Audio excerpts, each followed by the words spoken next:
dilakukan kombinasi beberapa treatment. Salah satunya adalah dengan memberikan salep. Beberapa salep yang mungkin bisa diresepkan oleh dokter itu yang mengandung miconazole, kemudian terbinafin atau clotrimazole. Jadi ini beberapa merek yang mungkin merek dagang yang mungkin muncul ya, tapi kandungannya antara lain yang 3 itu. Selain obat salep juga bisa dikombinasikan dengan obat minum atau yang oral ya. Jadi misalnya kandungannya yang mengandung itraconazole sama terbinafin, sama kayak yang tadi yang salep. Merek dagangnya bisa macam-macam asal mengandung 2 hal tadi. Nah, selain 2 tadi bisa juga dibarengin dengan mandi jamur yang teratur. Kemudian untuk binatang anabul kita, maka seluruh mainan atau perlengkapan lain yang mungkin sudah terkontaminasi oleh jamur itu harus kita bersihkan secara reguler. Dibersihkan dan didisinfektan.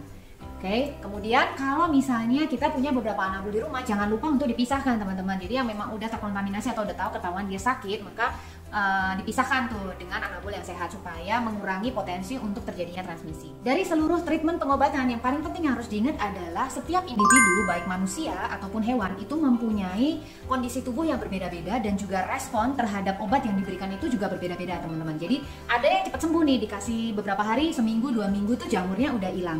Tapi ada juga yang membutuhkan waktu lebih dari seminggu, 2 minggu, bahkan ada yang bulanan. Dan ini penting untuk diingat karena sifatnya ini jamur ya, dia gampang untuk relapse atau kambuhan. Kalau misalnya kita nggak ngobatin secara tuntas, maka kita berhentiin obatnya, nanti jamurnya bisa balik lagi. Jadi hati-hati kalau misalnya mau melakukan pengobatan ini, harus benar-benar sampai tuntas. Caranya tahu gimana nih untuk memastikan benar-benar banget bahwa anabul kita itu udah nggak ada ringwormnya sama sekali ya. Caranya adalah yang paling akurat dengan mengambil sampel secara reguler. Jadi misalnya dijarakin 2 minggu diambil sampel, lalu diambil sampelnya lalu dibiarkan di laboratorium untuk mengetahui bahwa ada nggak nih, masih ada nggak ringworm di situ. Kalau hasil dari laboratorium 2 kali berturut-turut sudah negatif dari ringworm, berarti si anabul ini sudah sembuh total. Ini adalah pertanyaan yang paling sering ditanyakan. Terus gimana dong Kak kalau misalnya kita udah terlanjur ketularan oleh ringworms dari si kucing atau anjing kita? Nah, jangan khawatir teman-teman, walaupun ini adalah penyakit kulit yang bisa mengganggu keseharian kita, tapi ini bukan penyakit yang serius dan bisa tertangani.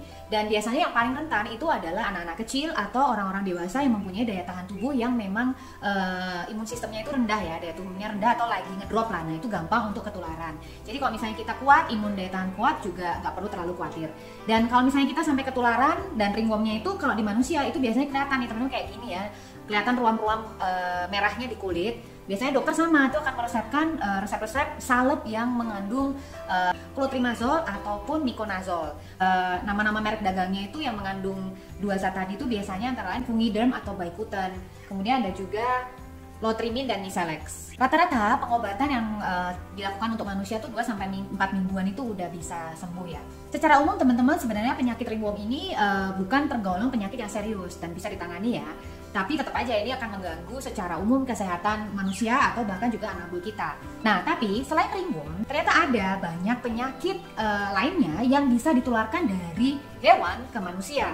Nah, salah satunya yang kalian di tampilan layar ini ya teman-teman, yang paling berbahaya dan sampai sekarang memang belum ada obatnya adalah rabies. Nah, ini bisa ditularkan dan Indonesia itu sebagian dari negara kita di kota-kota tertentu itu masih belum free rabies. Jadi hati-hati. Jadi teman-teman terus jaga kesehatan dan juga kebersihan dan juga daya tahan tubuh kita ya, supaya kita itu walaupun bisa menular, tapi kalau misalnya daya tahan tubuh kita kuat, setidaknya itu mencegah adanya transmisi dari hewan kesayangan kita ke manusia. Ciao ciao.